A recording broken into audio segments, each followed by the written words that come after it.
Love the music. I'm so glad to catch up with you. Looking forward to getting into it.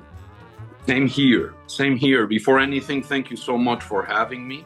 Yes. And it's a pleasure being here with you, Joe. Oh, Thank absolutely. It's an honor to speak with you. And before we get into the wonderful new album, I want to know this. 5 years ago, this pandemic changed so much about our lives. you. How did you get through that time period, and how has it influenced the way that you make music and do things today? Well, that's an interesting question. And those were definitely interesting times, to say the least. Yeah. Um, I remember one of my albums was released on April of 2020. So it was right when it was, I mean, we were right there, right? That was like ground zero. Yeah. And coming out of such a project, releasing an album, it's such a long project until the day of the release. And actually, when you release it, it's actually a new starting point. There's all these different stages about it. So finishing that whole creative process, and then this whole thing starts, right? So for me, it was not so much like, oh, now I have time to do this or do a project that I've been wanting to do, but I didn't have the time. Or it was almost a continuation of doing the same thing that I'm doing, that I usually do, maintaining the creative process flowing. I don't know if that answers it, It, but it mainly, yeah. Yeah, it absolutely does answer it. Because I remember that time, I ramped up my interviews around that time period Mm, and did more than ever. And I remember how weird it was during that March, April time period because I was talking to so many musicians that yeah. unwillingly just it was a part of the canon. It came out. They didn't have any choice. It was kind of on the road. They didn't know that some people thought it was going to be 2 weeks, but just talking to them about what the future was going to be like and how it was going to unfold, everything was uncertain. But I see that time period, and maybe it's because I was behind the microphone. A lot of those albums hold a very special place to me. When I think about that time and the fact that we had music and it was such an escape for people, I think almost the inverse, that it was an ideal time for people because people had more latitude to listen to music. I agree. A little more focus. Yeah, And definitely, I mean, music is really the consequence of our experiences. yeah, And that was such a different thing. yeah. Not necessarily the wrong, the right. It's just different to whatever we're somehow used to it. So yeah, I agree with you. There was like a certain slowdown, a lot of devastation on one end, and all. It was definitely a period in time that created some different kind of awareness, and that shows in the music. I agree. Absolutely. So let's get into, speaking of music, let's get into Conceivable Directions. Talk to me about the vision. It's a wonderful album. I played it on the show. What was your vision? How do you feel about it? Thanks for playing it. I feel great about it. Yeah. I mean, it's like every project has its own special features, right? But here I feel really good of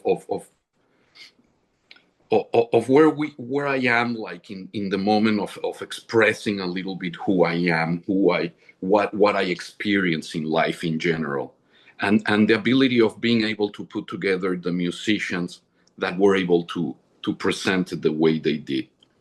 So Conceivable Directions, it's it's exploring a concept of how do we, whatever we consume, whatever we feed our minds and all of that, how that starts shaping our reality, how that starts shaping how we see things, how we think, almost how we feel. And eventually that may start shaping a little bit I don't want to say our identity, but the, the lens through we see life. Yeah. And then that, to a certain extent, at some point starts affecting the inner voice. And that inner voice that we have, that it's like, I mean, as musicians, as improvisers, as jazz musicians, you have something within you. But all these things start taking it in different directions. So a little bit is the concept of exploring. Most albums I do, I find something that makes me curious in that maybe philosophical way. and just explore it a little bit. The interesting thing is that it transcends directly into the music, because the musical conversation, how we react, how we're thinking when we hear something, when especially in an improvised setting, it's going to lead us in one way or another. So the music is nothing more or less than what we experience, you know, together with the craft and the musical conversation that you develop with other musicians. So, having said that, my approach, whatever, however I see and perceive things clearly, and that's the beauty of it, is different than the other one and the other one, and the way we melt that together. So, just to wrap up about the album, the musicians that come together here, we have Thomas Heaver on trumpet, Kirk Kanufki on cornet, Christoph Enohi on bass clarinet, Jay Anderson on upright bass, and I'm on drums and compositions. So, what are you hoping the listener gets from this album? Hmm. It's definitely an experience. Yeah. You know, it's a journey. I don't want to say it's like my creative project, because I feel everything requires creativity. You know, even if you play just one note, you know, it has that existence of who you are in it. But it's a journey. It's a different thing. I'm trying to not propose, but you know, just put out there a different sound. It's based on different rhythms. I make up my own little rhythms, you know, based on these Latin patterns, but make them odd meter, like bars maybe of 13, 4, 11, 8, stuff like that, you know, and kind of create my own scales, like organizing pitches in a certain way that they create a certain texture. That's why it sounds a little bit different, and making it really making justice to that. And the musicians, they were amazing doing this, because the music, it they tell me that it's not that easy. Okay, so what I do is like try to write it as practical as possible without losing the essence of it. And at the same time, they really use the composition as a point of departure for the improvisation. Now, some people tell me, well, not that they tell me, I've heard like, well, there's no piano, there's no guitar, there's no chordal instrument. And I understand that, but for me, instead of saying what it's lacking, for me, it's what it's bringing into the mix, because it brings such a different texture. And you don't need a chordal instrument to play a chord. I mean, there's so much harmony involved within it, you know, implied on the counterpoint, on everything that is happening. And I love the texture it creates. One more thing I want to say, the instrumentation. That's always a thing. What am I gonna use to express this? And using trumpet and cornet, even Jay Anderson, the bass player, said, "What, do you want a mariachi band?" And I'm like, it's so interesting, because they both have so much to offer in terms of their energy, their musicality, and the way they improvise, their sound. And then the bass clarinet. So one would think there's a range of difference there, but the bass clarinet is so wide in range. Then the bass, the drums, and the texture. I like it a lot. And so, what am I hoping people to get? Just to enjoy it, you know, just be open and let something different see what they feel. Yeah. You So, take me back to your roots in Mexico City. How did the drums and how did jazz become your world? know? I'm born in Mexico City. My dad loved jazz, Brazilian music, everything. Mexico City is really interesting geographically, because you get all the influence of South America, you get all the Latin stuff, but you have so much influence from the United States. And I mean, South America, you know, already the islands have the influence of Afro Cuban. classical music, everything. So it's really a place where, like, like the top charts in Mexico City were sometimes the top pop charts from here. So you get such an influence. And so my dad had all these albums, from Sergio Mendes to Al Hirt, all these New Orleans stuff, all this music that I love. So one of my older brothers, Mauricio, he's a concert pianist. So also I have influence. There's always been music in my family. And the influence also of classical music, the way that's rooted, the way that's organized, that also allows you to technically develop a bunch of other things. And you asked me about the drums in Mexico. Yes, I used to go to the conservatory in Mexico City. But to go to the conservatory in Mexico, it's interesting. You don't wait until you finish high school to go to a conservatory, but also at the same time, high school there doesn't have like the great music programs that exist here. So you go to the conservatory parallel to elementary school. So since you're like maybe 10 years old.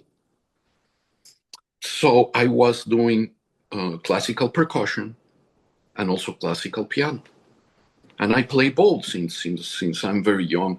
And some people know me for one, so people know me for another. And I almost don't want to be labeled. I compose, arrange, whatever it feels. But for me at this point, it's like one helps the other so much. The better you play one, the better they they interact. It almost at the end gets to a point to be an extension of who you are, regardless of the final thing you're holding. Yeah, I don't know if that answers some of it. it totally does. So was it always a Mhm. dream to come to America to pursue music? Always. Yeah. And still have the influence of all over the world. I mean,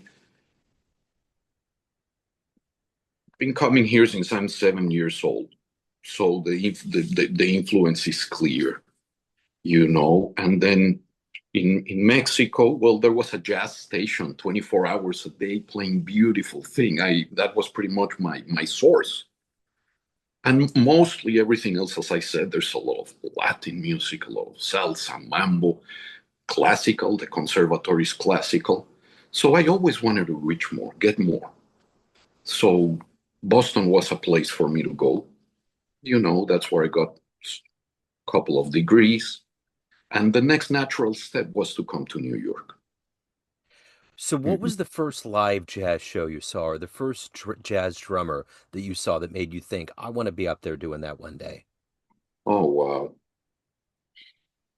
Wow. That is great. Honestly, I don't know if it was specifically one instrument, but it was just the impact of what music made me feel. Yeah. Always. From the beginning. Like one of the first things, I mean, if I really want to go back, my older brother, not the concertist, he played all the instruments. He had a band, just kind of for fun, but he was very, very good. And his band would rehearse at my house. So the drummer, they would leave the drums there, everything. And I remember the first time they put me in front of it, it was like I think I cried. I was like very little, like 4 years old or something, and it really impacted me. I've always had that love and magnet for it. It moves me in a way. And in terms of influence of people, there's so many. I really, even to this day, try to remain very open to all these different styles, influences, people, whatever everybody has to share something. There's always something to learn. And usually it comes from the less expected place, right? And that kind of ties back to you asking me, Joe, what do I want people to get from it? Just let's see what it gives to you, what it makes you feel. Yeah. Yeah, So what do you like the best about being a professional musician? What gets you up out of bed every day? What makes you love this music and create it every day? great question.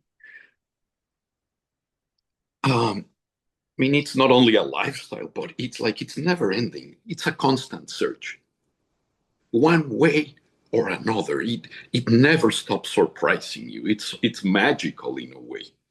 Like you practice, you prepare, then you go, you play a gig. There's always, no matter how much you try to plan, there's always a surprise factor, and that's really great. In my particular case, uh, as I said, I love all styles of music. So for me, it's really fresh. It's really nice. One day I'm playing with a salsa band, and then I'm playing gospel at a church, and then then the next day I'm playing some piano solo thing. Then I'm playing drums with another project. It's always so fresh.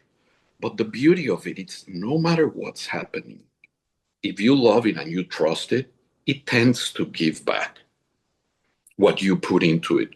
For example, you asked me about the pandemic times. Well, perfect time to to absorb what's going on and see how you can contribute with your own energy, with what you do best and you love and it's your passion to the world. And part of it is keep preparing, practice. Oh, there's no gig. No, on the contrary, it's excuses to keep going. So what I love about being also a professional musician is the people, and not also the musicians. Yes, everybody, but all the other people you meet. The way you can touch someone's heart with what you do. I gave the example of the church or the salsa plays or the very just jazz straight ahead plays, and everybody has something. There's a vibe, and that, I think that transcends everything. Music. So Yeah. what do I love about being a professional musician? The way that it has allowed me and exposed me to all these beautiful things I described. Not to mention to travel and get to know the world through that lens, through music, through you bringing something. Hope it's So not too long what I'm answering. I no, apologize. no, no. That's Yeah. beautiful. That's exactly what I was looking for. Mm-hmm. So, when you take yourself back to being younger, before you came to America, you had this dream of being a musician. When you look back on this career that you have, where you're at today, Mm-hmm. are you happy with how it's all turned out? Is this something that you were dreaming and hoping would happen? Yes, yes, I love it. I'm completely satisfied, but not satisfied in terms of like, oh, that's it for me. I'm done here.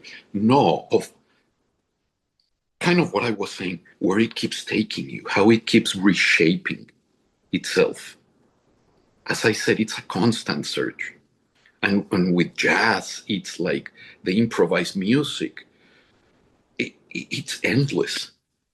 Yes, I'm very satisfied. I wouldn't change anything. And it's more like to the point I am. I feel it's like I'm starting every day. It's like now what's coming. I'm already thinking of the next album and this one, but the other ones I did, yes, I love it. I'm very satisfied with it. So you're a well-learned man. You have 4 degrees, and the beauty of education is that it not only educates you, but allows you to educate others based on what you know and what you've learned.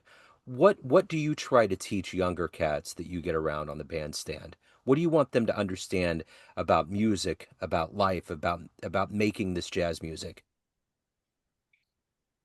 As you said, I have 4 degrees. I have my degree from the Conservatory in Mexico in classical percussion and piano. I have one from Berklee College of Music. I have a degree in economics, and then my master's in music with emphasis in jazz performance from Berklee and the Boston Conservatory. So that's one area of life, of things. What I sometimes try to tell other folks or whatever. I mean, it's not like for me to teach. It's actually the interesting thing. It's for me to learn, to keep learning, remaining myself open. It's not like, oh, I know so much, therefore you. No, it's like it allows me to engage, to keep growing and learn more.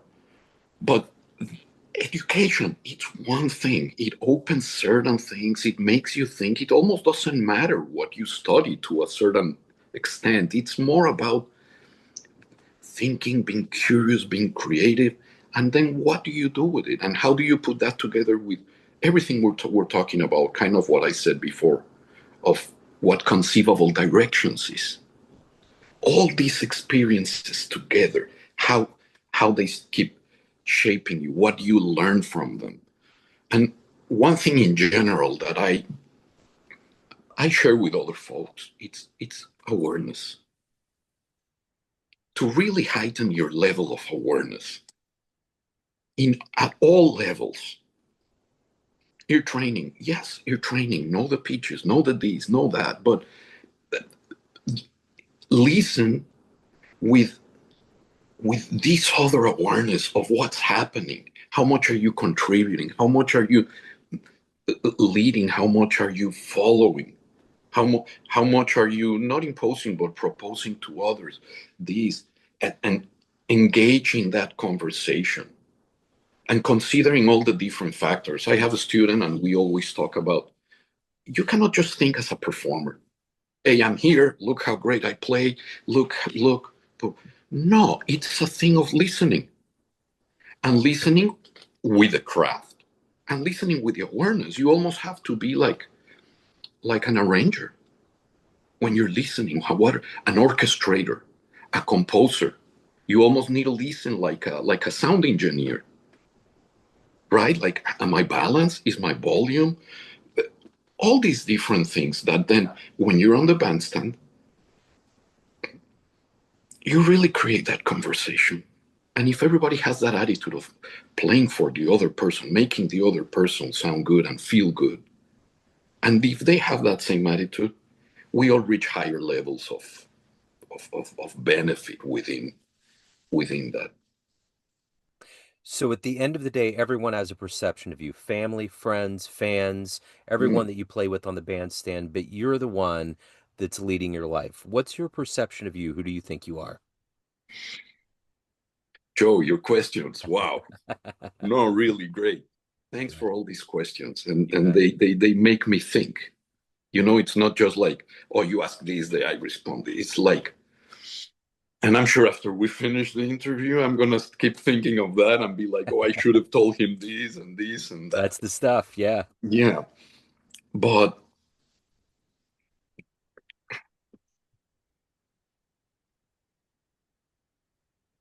it's not defined. I don't want to define myself or identify myself with one particular thing because of everything else that I would be missing. That doesn't mean it's just floating everywhere, but with certain structures in life, the way one approaches things and everything, how I perceive of how can I remain as open as possible and really take all this in and filter it in a way. Let me rephrase that. The title of this album and a couple of my other ones before, it's about how we interpret, perceive, and then react to it. What influences your next step? So how do I perceive things? Then how do I perceive myself? I perceive myself maybe based on all these things that have like shaped my mind, my thoughts. And I don't want to fall into just one identity.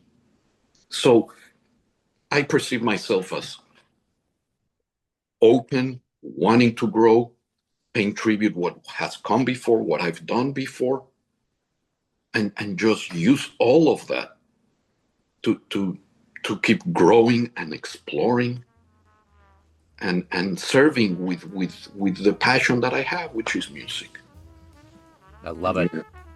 That's wonderful. So if anyone wants to pick up a copy of Conceivable Directions, catch you live, any of the good business in your world, where do they go? There we go. There we go. Maybe there'll be a time where I can just hand it to you like this. Yes. We just grab it. Well, my website has most of the links, which Okay. is enriquejazz.com. Okay.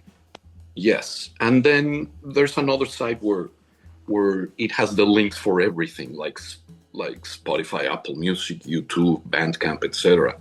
And that's enriquejazz.herenow.com. Okay. Yeah. I will put all of those links in the show notes. What a joy, man. So Well, great to meet you. Thank you for the music. Thank you for wonderful answers. I appreciate your time today. Joe, thank you so much. Take care, and I appreciate you as well. Thank Yes, you. sir.